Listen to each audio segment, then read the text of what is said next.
Lakkisa ture naannoo kana naangaleetii gara waggaa 4-5 fixeera. Mana namaa keessa jira. Hojiis nan hojjedha ture damoosa nan argadha. Bineensi kun haduree wayii fakkaata. Halkanis innaa roondii baanuu in iyya. Gaafa inni iyyuu bineensi kun naannoo keenyarra naannee gamatti sincaa gamanatti sincaa gaafa gamatti ce'u yoo namatu wal lola. Yoo waan tokko dhufee safara keenyatti ta'a. Gaafi immoo dhufeetu mannoo kootti naanna'ee gaafa inni iyyuu hin iyya uwweeree gaafa inni iyyuu yoo hin beeka sababbii wal lolaa yoo mana kiimiidhaan dhukkubsanne bara baay'ee anan hojjedhu an akka koojii hojjetu hin jiru waaqayyoo faa galatu birrii an argadhu damoostanyaan tokko an argatu garuu waliin tokko kiisii koo keessa hin jiru. Harkuma kooduu waan oola nan hojjedhaa birrii 500 fuudhee nan galaa kumas guyyaan fuudhu nan qaba birrii tokko kiisii koo keessa bulees hin beeku. Namatti miti waaqayyoottan dubbadhaa. Bineensa kana guyyaa waggaa lamaan baranaa nan darbadhee eebootti darbannaan eeboon bira darbee dhagaa waraanee dhagaan eeboon sun qarrishii na jalaa cabde. Ammas torbee lamaan darbe keessaa eeboo kana gaafanni mana jala naanna'ee iyyuu ittiin darbadhe gaafan darbadhu nan dhabe. Hin sokkee nan dhukkubsadhe garmalee dhukkubsadhe waaqayyo saanaa eebbisuu agalgaayuun fa'aa dhufanii torbee lamaan sadan darbee isa fa'aa ta'anii dhufanii naa kadhatanii ilkaan kun dhiitee narra gargaleera isheen du'uufidha mana keessatti garmalee dhukkuba humnaa ol ishee dhukkuba waan ta'eef isaa booddee kadhannaadhuma gaafa isaan dhufanii naa kadhatanii ilkaan kunis dhiitoon isaanarraa galee isheenis immoo garmalee dhukkubsattee turte mataa koo garmalee jetti mana kiimina geessetti qoricha muditee fi waan tokko goonee na gaafa kadhannaa kanaati isheenis hin fayyite anis nan fayyee amma nagaa ta'eera jedhee nan taa'ee torbee lamaanarraa hiriirata addanaatii budaa safara keessanii harki keessan abiddaat haa ta'uu wannaa isaan jedhan baay'ee gammadeen fudhee gale.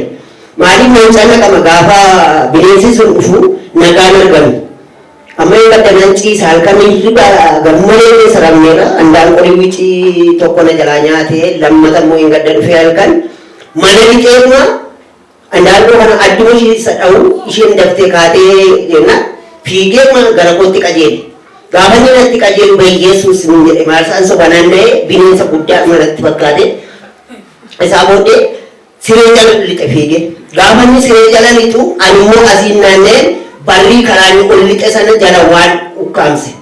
Waa ukkaamseen ka'aagaa ijoollee konaa eegi bineensi kun na jalaa muccuraa jennaan isheen ol deebitee ijoollee gadi qabdee gaafa inni siree jalatti eeboodhaan nan waraanee utaalee girgiddaa yaabbatee achirraa wambarii fi girgiddaa barrii gidduu taa'e.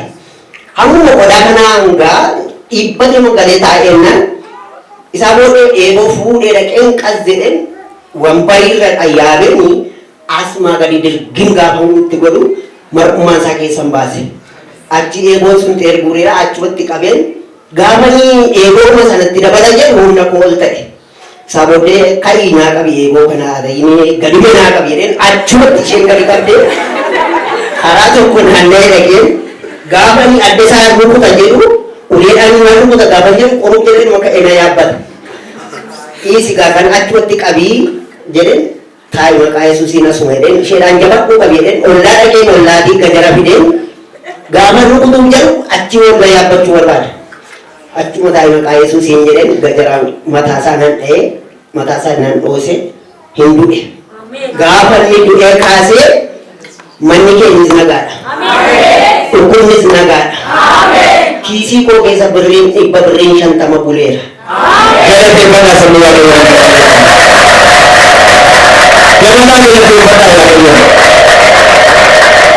Innaa kanaafi birrii bichaa miti ani yommuu hojii hojjedhusi yommuu taa'usi yommuu ciisusi yommuu ka'usi nan cannaqama ture keessa kootti eessaanan guddadhaa eessaanan nama ta'a eessaanan horii argadha jedhee nan cannaqaman ture. Innaa guyyaa gaafa sanaati irriba koo nagaa rafeennan ka'a ganama yoon barbaade nan hojjedhaa yoon barbaade nan oolaa nagaa qaba. Asitti namni waaqayyo raajii minatu sii kadhatanii wanti sin rakkisu kun hin duraa siin jedhanii gaafa isaan akkas siin jedhanii ka'ee ati hin gaadde isa booddee gaafa inni dhufe jedhu hin ajjeeste jechuudha. Asitti annaa isaanii kadhatanii safara keessanitti budaa ta'a harki keessan kun budaa hin ta'a hin ajjeesaa abiddatti ta'a budaatti gaafa isaan jedhanii baay'een gammade sababiin isaa waanan cannaqamu waanan beekuu fi nan gammade waaqayyoon jedhe isaa booddee waanan irraa badhe tokko bishaan dibataa irrattis nu kadhatameera ture haatirii irra naanna'een asuma sangaduu haatirii irra naanna'een itti racca'ee hattuun mootuun irraa eegiyaa Yesuus jedheen amma immoo manan ga'ee manatti naanneesseen bishaan kana dhangalaasee booddee yaa waaqayyo warra nagaaduu asumatti naa qabi jedheen man dhiise. Isaa booddee annis nan dhiise nan fayyee kana booddee inni nagaadus immoo naannee man dhufee bakkeetti yoon hin gaanii dadhabee dhufee mana keessa galee mana keessatti an ajjeese unkaan anaan miti safaraa fi nagaa arganne. Galateeffataa sammuu yaadatu. Nama nama keessa yoo galateeffataa. Innaa kanaaf innaa gaafa sana nagaas arganneerra waan hundaas godhadheera amma immoo asirratti waan ani hin jechuu barbaade sababiin ani qaansiraan mootolee jedhu birrii nan argadhas nan dhabas ture amma immoo mana waaqayyootii fi mukoonni kun anaaf baay'ee miti.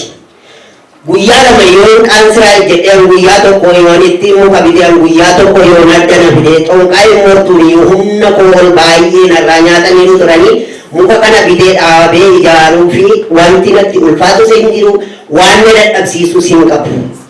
Mukti tokko birrii amma eeggadhaa isa 220 gurguramu dhibbaan naa kennanii dhibbaa yoon bite'anii muka 10 yoon bitee iddoo lama lamatti cita wanta ta'eef muka 20tti naa ba'a.